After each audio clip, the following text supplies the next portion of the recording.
مجھے یہ بریف کیا گیا، یہاں کے بہت بڑے مفتی تھے،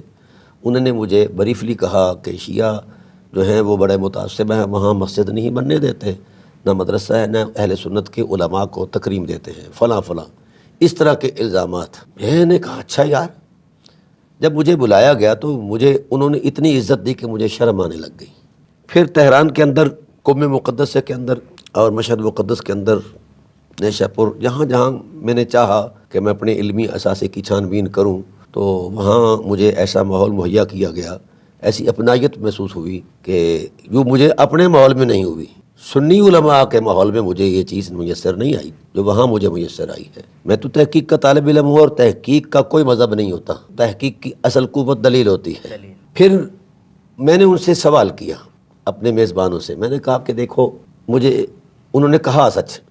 انہوں نے مجھے کہا کہ ہماری خدمت میں اور ہماری میزبانی میں کسی قسم کا کوئی آپ نے کوئی سکم دیکھا ہے یا کہیں کوئی لغزش ہوئی ہے، کوئی فروغ گزاشت ہوئی ہے تو ہم معذرت چاہتے ہیں،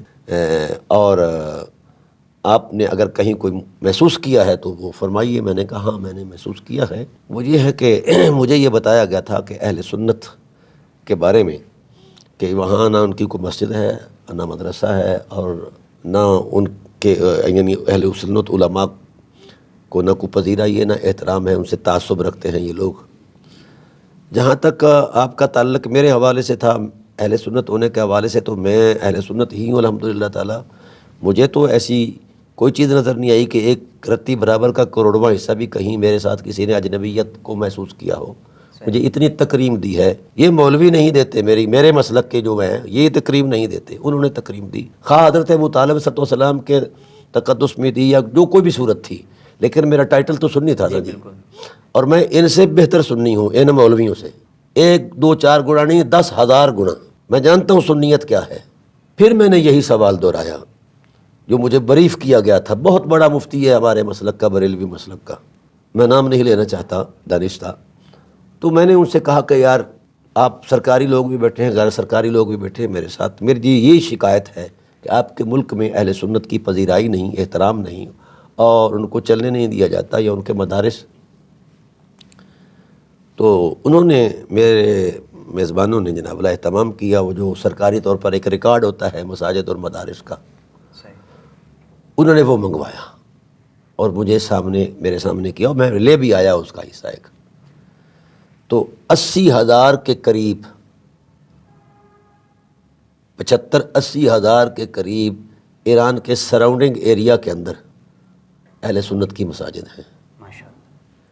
2,500 سے 3,000 کے قریب اہل سنت کے مدارس ہیں، 65 سے 70,000 کے قریب اہل سنت طلباء ہیں، طالب علم، ہاں 2,500 سے 3,000 کے قریب وہ علماء ہیں جو مقتدر علماء ہیں اہل سنت کے۔ ہاں یہ الگ بات ہے کہ وہ حنفی، شافی، مالکی، حنبلی، ہر ایک جس بھی تصور میں وہ اہل سنت ہیں، اور بریلوی جو ہے یہ تو انتہائی خال ہیں سیستان کے علاقے میں، زیادہ دیوبند ہیں۔ اچھا میں نے سمجھا کہ یہ میرے سامنے کوئی کاغذی سرکاری جمع خرچ ہے، تو ایسا ہوتا ہے نا ہمارے یہاں بھی، مطمئن کرنے کے لیے، ہاں، تو میں نے اس بات پر بھی مطلب تھوڑا سا تحفظات کا اظہار کیا، تو انہوں نے اگلے دن میرے ساتھ علماء اہل سنت کی میٹنگ رکھی، اور وہ علماء جو بالکل سفید ریش تھے اور بڑے اسکالر تھے۔ میں نے ان سے سوالات کیے کہ آپ کے لیے یہاں کوئی کسی قسم کی، تو وہ علماء نے کہا ہاں ایک شکایت ہے کہ یہ ہمیں اپنی ذات سے زیادہ احترام دیتے ہیں، یہ ادھر کے اہل سنت کے علماء نے مجھے وہاں یہ بتایا۔ تو اس واسطے ملا کا اپنا تو کوئی نہ ذہن ہوتا ہے نہ دین ہوتا ہے، یہ ویسے ادھار کھائے بیٹھا ہوتا ہے۔